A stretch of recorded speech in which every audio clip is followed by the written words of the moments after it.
রাজশাহীর বাঘা উপজেলার আরানি বাজারে ভ্রাম্যমাণ আদালত ৩ ব্যবসায়ীকে ২৫০০ ও ২ মোটরসাইকেল আরোহীর হেলমেট না থাকায় ১,০০০ টাকা জরিমানা করেছেন উপজেলা নির্বাহী কর্মকর্তা শাম্মী আক্তার ও উপজেলা সহকারী কমিশনার সাবিহা সুলতানা।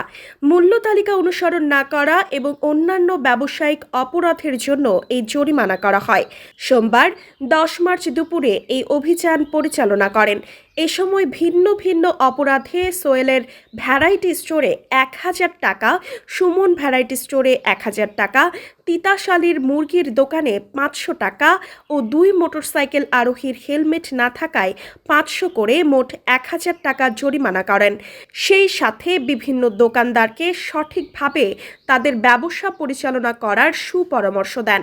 উপজেলা নির্বাহী কর্মকর্তা শাম্মী আক্তার ও নির্বাহী ম্যাজিস্ট্রেট বলেন, জাতীয় ভোক্তা অধিকার ও সংরক্ষণ আইনে ভিন্ন ভিন্ন ধারাতে তাদের জরিমানা করা হয়েছে।